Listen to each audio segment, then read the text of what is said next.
bring up the podcast. Hey, I was listening to this podcast and they were talking about, I don't know, having sex. Yes, we do that here at the Kingdom Sexuality podcast. Surprise!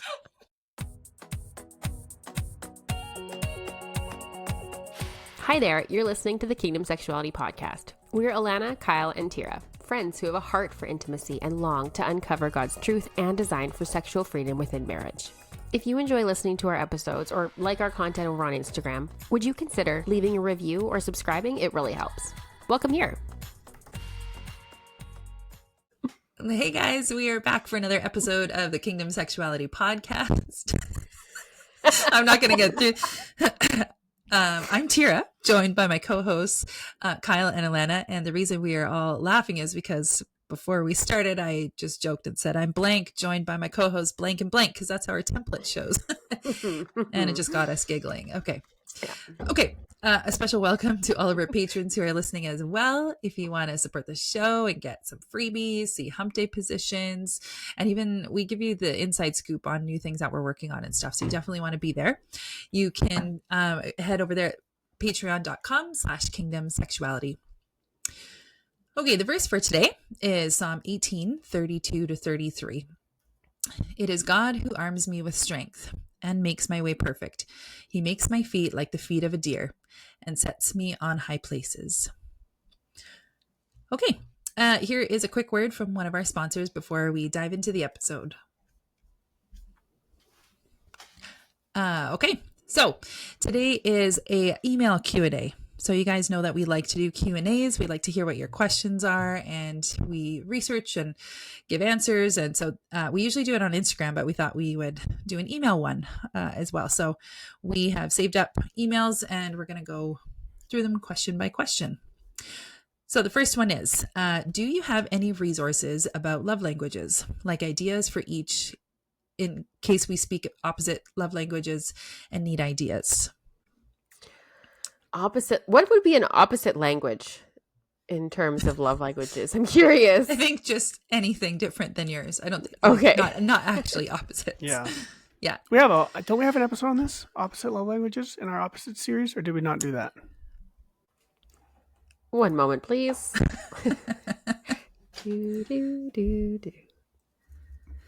I know before I joined, you guys did is there a fifth love language? Yeah, we did. Episode 102. 6. Opposites, love language. Yeah, we have an episode on this, 102. Is that what you just said? I have an echo. Okay, but I think maybe it's time to redo love language episode because let me read the little intro, the show notes. Odds are good that you and your spouse feel loved in different ways. In this episode, Alana and Kyle chat about the 5 love languages and how to navigate it when you and your spouses aren't the same. Like, what do you do when your spouse's love language is gifts, but you have zero interest in buying gifts? Opposites. Or your love language is acts of service, but you're left frustrated waiting for your spouse to take out the garbage. Or your spouse loves to touch you, but the thought of PDA makes you uncomfortable. Alana and Kyle are going to chat all about that today. Excellent. Okay, so go and listen to that episode. Nice. I know in our United Ignite Club, that is our monthly club where you get emails on different things of what to do together and way to spice it up. We theme them differently every month, and we did a really good one that was love languages. And within that, we created a big date love language edition. And so we actually sell that as its own separate resource on our website, so we can link it in the show notes below. So that would be a good one. It's just a date that you can go on that kind of explores all the love languages. But maybe for people who are listening, they're like, what's a love language? How do I know my love language? If you go on to... I think it's 5lovelanguages.com. Yeah, I was going to say, I feel like someone's going to know this. If I pause long enough, someone will fill in the gap. Yeah, but, 5, like the number 5, lovelanguages.com. And then they have 5 love languages quiz to figure out your love language. There we go. Yeah. So founded by Gary Chapman, the 5 love languages. We'll have that linked in the show notes if you're keen to check it out and curious. And he's written a book too on it as well. Yeah. So that would be a All great right, place next to check question. it out. My wife doesn't feel any kind of pleasure during any penetrative sex. The only discomfort she feels is if we ever accidentally insert too quickly. We also don't have any problems with natural lubrication or excessive tightness, and have tried a few different techniques to hit the different spots on the inside, and nothing seems to work. Is this common/normal, and what can I do as a husband to provide for her in this way? Have you tried to hit the different spots on the outside? Yeah. Not just the That's inside. really hard to do during penetrative sex, though. Yes. Yes and well. Yes and no. Yeah. Depending on the Depends how position. you're To be doing creative. penetrative sex. Yeah. So, yes. I would Look into clitoral almost stimulation. Yeah. I was going to say, I would almost guess, like, based on everything else that they've done, like he already mentioned lubrication and there isn't excessive tightness. Like it sounds like they've looked at a few things. I would be surprised if they hadn't tried that already, the outside. But one thing that I thought of right away is, are you putting, like, the two of you putting so much pressure on her to feel or to get to orgasm? Because that can totally play in the mind and then just make it almost impossible because you're trying so hard to get it that nothing really will feel good. So one resource that I really like is, is Better Sex Through Mindfulness by Dr. Lori Brotto.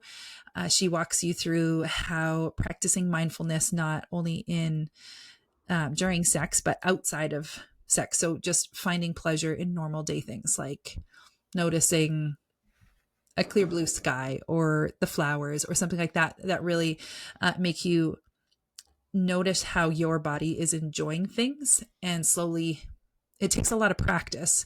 Like mindfulness is its actual, like you can get therapy that's just focused on mindfulness and you learn how to do it. And there's amounts of time and stuff that you need to do it every day intentionally, but that eventually can make it into the bedroom.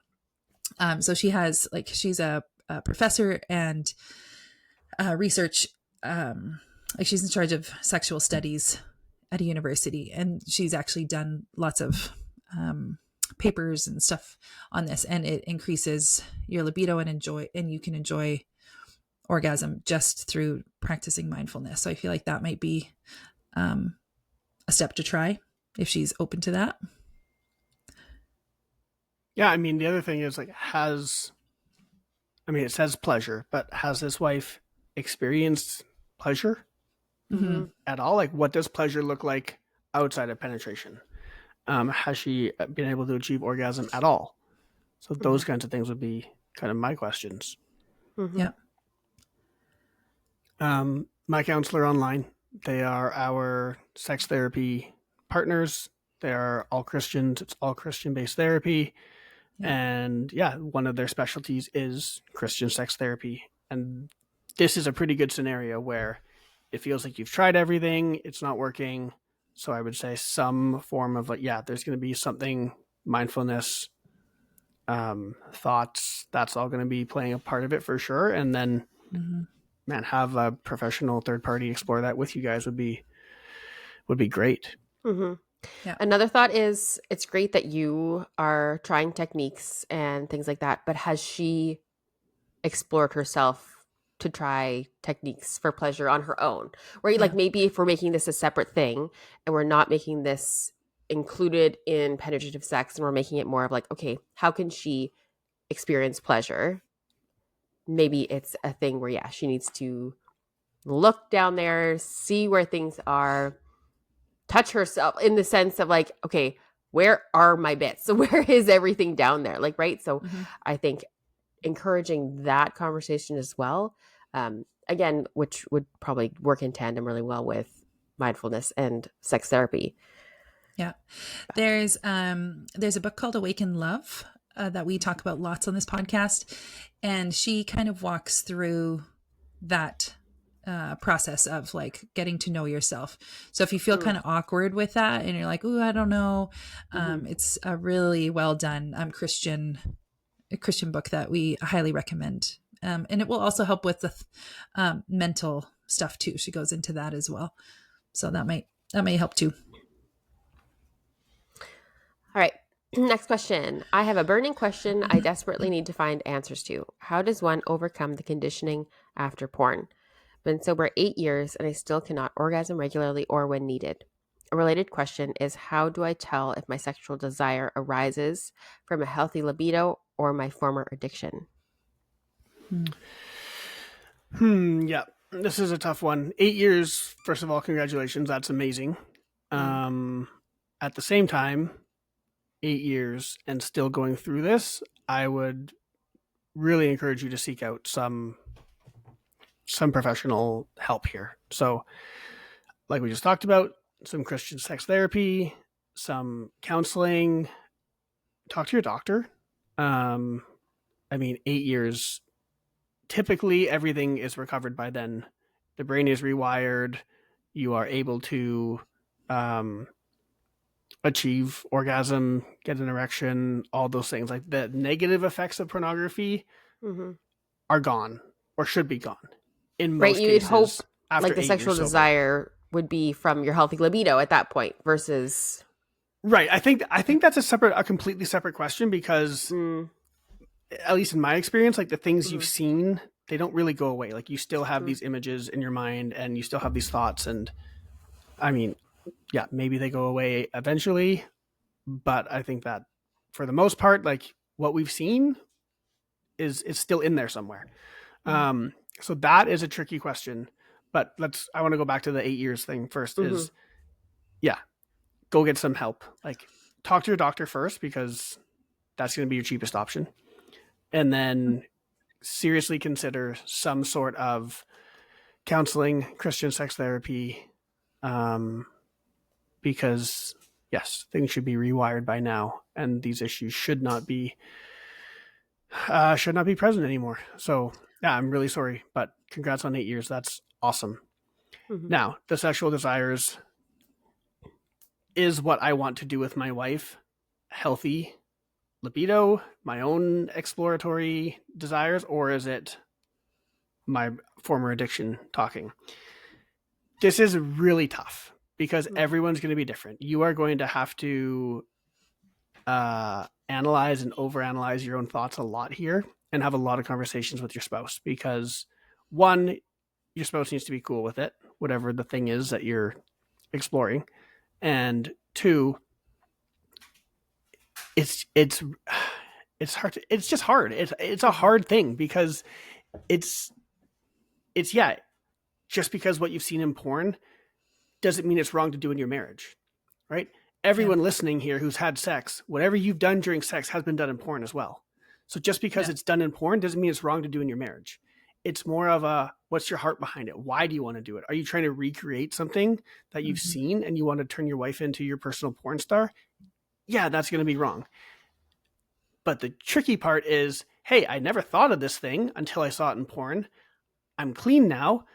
I don't feel like I'm trying to recreate this thing, but I am curious about it. And that's where it's hard, is like, yeah, we would never recommend you go to porn to get ideas because obviously that's a terrible idea. But the reality is a lot of people listening have seen stuff and are now curious about trying it. And so that's where the gray area is. And that's where real deep heart analysis is.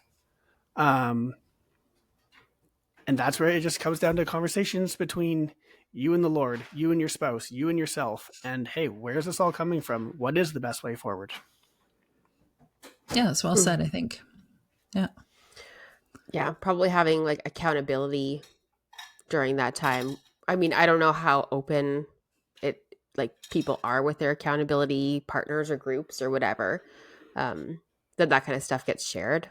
I don't know. Like but I suppose if you have a mentor or someone like that, maybe that's the kind of person who you can bounce these questions off as well. And if it is something that you've seen in porn that you're curious about, when you bring it up to your wife, be forthcoming. Hey, I have seen this in porn before. Don't make it seem like you came up with this brilliant idea on your own. Like, hey, I've seen this before. I don't feel like I'm trying to turn you into my personal porn star or turn our bedroom into this, this adult sex scene. But I'm curious about this. What are your thoughts on it? It's going to come down to a lot of conversation, again, between lots of different people. Yeah. There's no black and white answer here, because yes, some of the things that you've seen in porn are totally cool to do in your bedroom. Some of the things that you've seen, obviously adding other people, whatever, don't have to go there. Obviously they're not okay. Yeah. Mm-hmm. Okay, next one. What do you do if your wife doesn't want to have sex? In a recent episode, one of you suggested saying something like, I'm not feeling very wanted right now, and it's been getting me down. Can we explore your thoughts on sex? What would make it good for you? I'd love more tips like that. Miss Martins. Mrs. Martins. Oh, thank you. Yes. That was Alana's quote, by the way. They think so. I don't know. Yeah. I feel like it's still Tira, but I appreciate that. We'll go check the tape. Yeah, exactly. Roll it back. Insert clip here. No, I think, more tips like that. I miss feeling close to you. I'd love to spend some time connecting. Like, what would be a way that you would enjoy spending time together? Or asking different questions, like what's been on your mental plate right now? How's your mental load feeling? Like, I think opening up conversations to just exploring what your wife is going through. How's she feeling? What's on her mind? What's she struggling with? What are her dreams and what's on her heart? Like, knowing that versus knowing she just doesn't want to have sex. Like, hey, I want to have sex with you. Okay. But like, know more about her than that, which like maybe you do, and that's awesome. But it also does require hard work and deeper conversations. So make sure you're having those. Bring up the podcast. Hey, I was listening to this podcast and they were talking about, I don't know, having sex. Yes, we do that here at the Kingdom Sexuality podcast. Surprise! We're gonna have to quote you on that one later. Oh, that's going on the Hall of Fame. But I don't know. But yes, whatever topic whatever topic it is that you want to talk about, like, use us as if we've talked about it, obviously. If it's not something we've talked about, please don't say we've said it. But, it's an easier way to bring it up. Like, hey, they were talking about this and I'd love to hear your thoughts. Like, I know there's other ways to connect than just sexually. What are some ways that you would like to connect with me? How can we make sex more enjoyable for you in this season we're in? Affirming her, and not just her body and in sex ways, but like, hey, you're an amazing mom. Like, I don't know, just lifting her up, filling her cup. And I don't want to say this in the way that like, if you do this, she'll give you sex. Like, that's not how that works. But in the same way that you as a husband probably also want to be poured into, so does she. Yeah. And it's not necessarily connected, but as a husband, I'm sure you also feel great when your wife says, hey, you're an amazing dad, or you provide for our family so well. So it just works the other way around. And using I statements, not like, I feel like you never pursue me anymore, or you never want sex anymore. It's more like, I'm really missing this and I would love to spend some time connecting with you. What's a way that we can do that makes you feel joy and excitement? Yep. I think this is a time when it's okay to bring up the past too. So ask her, like, hey, what have we done sexually in the past that was pleasurable for you, that you did enjoy? Has there been anything that you can remember? And then build off of that. Mm-hmm. Yep. Like, what's your ideal sexual experience? And is it something that we could do sometime this week? Or get her to write it down. Boom. And then read it together. Or at least get her mind thinking like that. Like, writing it down for a lot of women is a really good way for them to do that, because it forces them to think and then put it on paper. Yeah. And it becomes a little bit more real once you put it on paper. Mm-hmm. Yeah. Mm-hmm. Yeah, we have a great resource for that if you want to dig deeper into writing. Our Writing Erotica guide. And it sounds like it's like, ooh, that's too far. But it really isn't. And actually, in creating this resource and thinking about how to do this in a Christian way, it's really quite fun. I remember thinking, like, at the end, like, oh, okay, this doesn't actually seem like that big of an obstacle to do, or big awkwardness, because I didn't think that I would be somebody who would want that. But after like researching and writing it, how like giving prompts and stuff, I'm like, oh yeah, this would actually be kind of fun to do. And even doing it together would be fun too. So you can find that on the website. We'll link it in the show notes here too. All right, next one. Our sex life is infrequent, about once every 4 to 6 weeks. And while there have been better seasons, it's something that we've always struggled with. I haven't communicated about it well in the past to avoid conflict, and my wife finds it hard to talk about sex. She often shuts down. As far as I know, there's no trauma in her past, but we've had a tough few years with other life stuff and are still recovering from a lot. I've suggested counseling, but she doesn't think it would help. She's done therapy before for anxiety and depression, but never with me. To her credit, she's been making positive changes and is actively working on our marriage, though her approach is more about giving it time and space. I feel like improving this part of our relationship could strengthen other areas as well, but I'm unsure how to approach it. Any advice? First of all, I love the way that you wrote this email. Like it sounds very marriage team. Yeah, so that sounds great. I'm curious if she has been in therapy before for anxiety and depression. Is she on any medication for her depression? Because definitely medications can really affect libido and make it so that there's just no interest in sex. So that would be my first thing. And if she is on medication, she could maybe ask her doctor and let the doctor know that her libido's gone, and there's different medications that she can try. So maybe there's one that would be better. Yeah.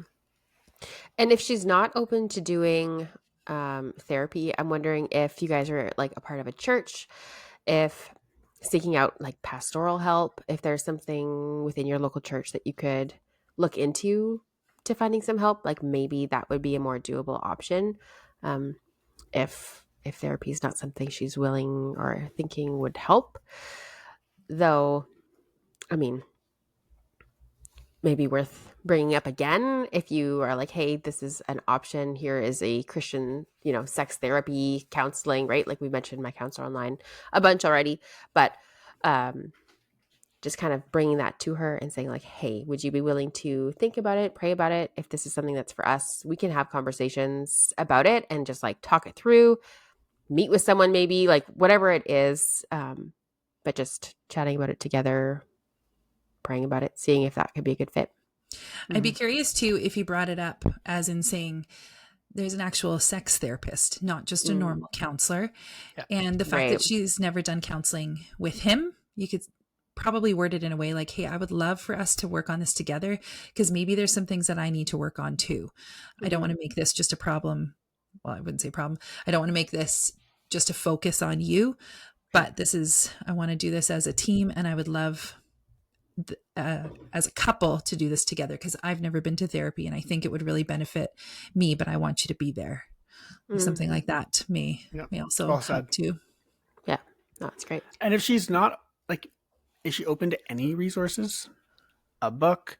And does she have friends? Right? Does she have a girlfriend she can talk to? Like that would be a pretty low barrier to entry option. Just, hey, talk to a friend. Hey, I'm really struggling with this. Like, we're only once every 6 weeks right now. Do you have any suggestions for me? Or whatever, right? Just bring it up with a friend. See what a trusted friend would say. Yeah. And like you said, books and stuff, maybe it's like, hey, can we commit to reading a book about sex, like a sex specific book this month and chatting about it as we go? Or let's commit to listening to every episode that we can of like the podcast or things like that and chatting about it, just giving opportunity for having those conversations. Yeah. Could be helpful. Yeah. All right. Next, I have a question about erotic literature. As a busy homeschooling mom of 3, I rarely feel sexy or turned on. I struggle with low libido, even though my husband is very good at making sure I fully enjoy sex. That said, I have found that reading erotic stories gets my engine ready to go like nothing else. Where does this fall in Christian marriage? I feel convicted that I should not be reading sexually charged graphic literature, but I struggle to find anything else that gets me as hot for my husband as much as this resource. Help. Well, I mentioned it earlier that we have this guide on how to write your own erotic literature. And you can maybe give it to your hubby as a gift and say, hey, go write me some stuff. And there's so many prompts and stuff that we have in there that it shouldn't take too much. It will take some effort, but it might be a fun thing for you guys to do together. But yeah, I feel like because you say you feel convicted that you shouldn't be reading, I think you've already answered your own question. If you feel convicted, I would probably put it down. And try exploring writing yourself, or having hubby write and you read what he wrote, or he reads to you what he wrote, or I don't know. I feel like you can get pretty creative in that. Yeah, when I first read this, I missed the line that said, I feel convicted, because, yeah, like Tira said, your answer is right there. You have your own answer. Yeah. I don't necessarily think that being turned on from reading is wrong. Yeah. Right? Because if you're writing your own stuff about you and your spouse, I don't necessarily think I see what you're saying. that's wrong. Obviously, if you are reading very detailed sexual experiences of other people or fictional stuff that's been written, I would say that's offline or offline, offside. But yeah, reading can be a really great way to get your mind engaged sexually. It's just, what are you reading? Who are you reading about? And why are you reading? Are you reading to satisfy an area of your own sex life that you're dissatisfied in? Like, are you replacing your spouse in a certain area? Are you fantasizing about things your spouse doesn't want to do? Like, there's so many slippery slopes you can go down with reading. So again, you really got to check yourself, check your heart as to why are you reading. But like Tira said, like, writing your own is going to be probably the best option. Yeah. And think of other ways to be creative to, I don't know, get you hot for your husband, where it's like, hey, send each other spicy text messages. Yeah, totally. Right? Or like try like leaving a love note somewhere for him, or like ask him if he'd be willing to leave one for you, or I don't know. Like, I think thinking outside the box, but like even chatting about it together, like, hey, I was reading these and I'm not going to anymore because I just don't love how it makes me feel. But she does love how it makes me feel. I do love how it makes me feel. No, but in the same sense of like, I'm convicted about this. Yeah. But this is what it does to my body. Yeah. But I want you to do that to my body. Exactly. How can we do this? Like, how can, and maybe it's like having conversations. Maybe it's just like massaging each other and like speaking love words over each other, or like reading the Song of Solomon and like, I don't know, pray that, what is it? In Psalms, delight yourself in the Lord and he'll give you the desires of your heart. Where it's like, okay, Lord, make my husband the desire of my heart. In that sense, right? So that it's not something you're reading, but it's your husband, because that's going to be the best for you and your marriage and your sex life anyways, because it's just something about you guys and not someone else in a book. Totally. Man, I kind of want to like check up on this couple like in a year and then go, how did it go? What did you do? Okay. All right, 2 more. Go for it. Oh, me? Well, yeah. We are a little less than 3 weeks away from our wedding, and my fiance just confessed he's been addicted to porn and sexual activity for so many years. He has stopped completely and has downloaded Covenant Eyes, and we will undergo some counseling with our pastor who is marrying us. I forgive him and love him, but how can I be really excited for our wedding and honeymoon again? The podcasts have helped us both in so many ways, and he has told me he really appreciated hearing Kyle's story. I do believe redemption and healing is finally beginning, but it's going to be a process. By God's grace, we will, but by God's grace, we will keep fighting. I think I'm just afraid now. I appreciate your time. Yeah, my first thought is like, you don't have to have sex on your wedding night. Not just because of this scenario. Like, That In goes any for scenario. any Mhm. yeah, in any scenario. You don't have to do it on your wedding night, but especially in this scenario where you want your first time to be special. You want it to be this time where you guys get to connect in this really unique way for the first time. You want it to be meaningful. So I would definitely stay in touch with the pastor that is marrying you and do more counseling with them if they're a good counselor. If they're not, use one of the other trusted resources that we have available for people seeking counseling. But yeah, like you said, it's going to be a process. And somewhere in that process is when you decide like, hey, I want this to be special. I want this to be now. When that is not for us to tell you. It's for you and your husband to decide on. But yeah, it doesn't have to be the wedding night. It doesn't have to be the honeymoon. It can be though, right? If you feel comfortable and you're feeling all the emotions and the feelings and you guys both get really turned on, like go for it. Don't feel like you can't and you have to wait till he is X amount of days clean or till some milestone gets hit or whatever it is, because that's not. You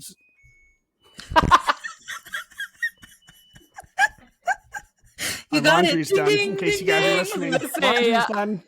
Oh, sorry, dishwasher's done. Your dishwasher's Ah. things, huh? Okay. Yeah, all my appliances sing to me. Yeah.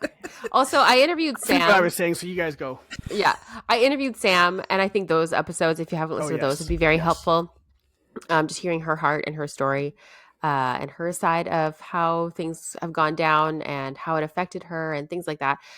We've got a lot of incredible feedback from those episodes with her. And so please listen to them if you haven't, because it could be really impactful for you as you're navigating this season. Yeah. Another thing too is that, it sounds like both of you guys are on the track to, like you've both surrendered this, hopefully. And that, so just continue to pray and surrender this, right? God has put you together. You're saying by God's grace, we'll keep fighting. The healing is finally beginning. Like it looks like you guys are going on a good start. You're getting counseling.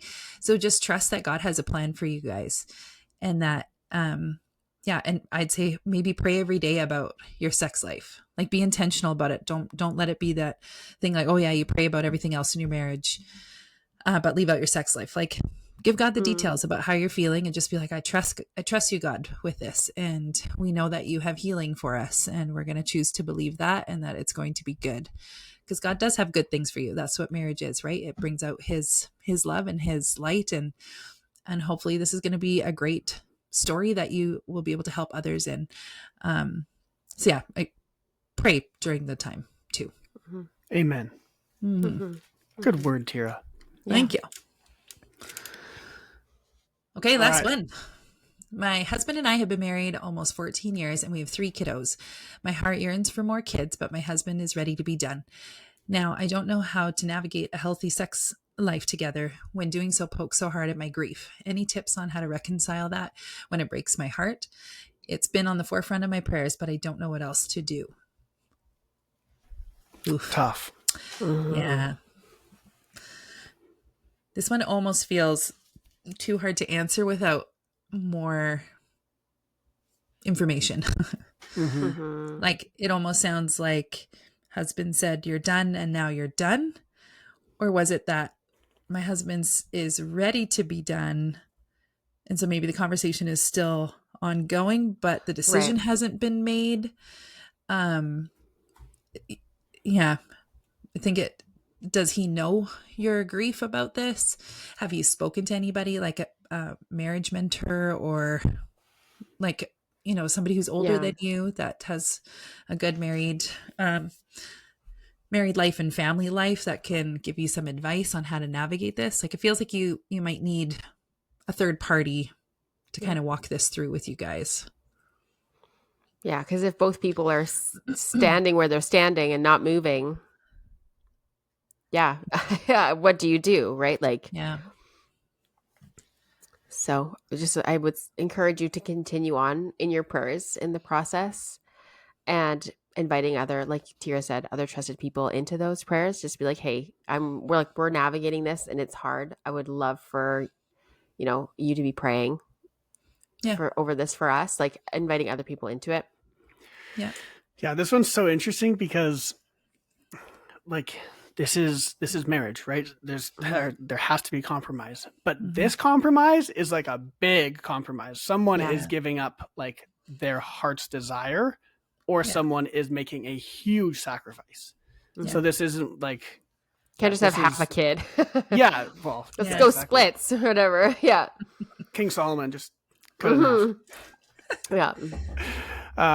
Yeah, so this is definitely one where you need a lot more wisdom speaking into this, because this isn't just like I'll compromise over McDonald's or Wendy's or whatever. Like this is a big deal. So yeah, please go get some third party wisdom. Yeah. I would also say too that if having sex is what pokes hard at your grief, depending on how you guys are doing your birth control now, if you're like if you just have sex during your non-fertile times while you're processing this all together, that way in your mind that you couldn't have gotten pregnant on this time anyway. So it's just a connecting time regardless of the whole child issue. Yeah. So, I mean, that depends on your situation. That may not be an option, but Yeah. And continue to have conversations, I would say, with your husband.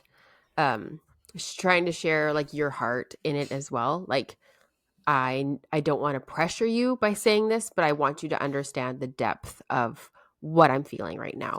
Yeah. Just so that he knows how deeply you're feeling what you're feeling. Yeah. Okay. Well, that wraps up the email portion of our Q&A. Tune in next week. Yeah. Let me just close this off in prayer. Lord Jesus, we just lift up all of these, in particular, these emails that came to us with questions, with really hard things to work through. And Lord, we know that, again, I'll say it, that you have good plans for all of these marriages. And we just pray that each husband and wife would be lifting up each other and their marriage, and that they will feel encouraged that there is hope, and that when they work together and surrender to you, that change is going to happen. And we just thank you also for all the listeners who are listening. If they see themselves in any of these situations, or that they would have gained some wisdom or help to navigate their situations. Thank you again for loving us all and giving us a hope for our future. Amen. Amen. Amen. Hey friends, thank you so much for listening to today's episode. If you like our content, please like, review, and subscribe wherever you listen to your podcasts, and tell your friends too. Thanks so much for journeying with us today as we tackled the hard questions and dive deep into godly intimacy. Make sure you follow us on Instagram to see more of our content, and check the show notes for any links we might have mentioned in today's episode. We're so grateful to be on this journey with you, and we can't wait to see you in the next episode.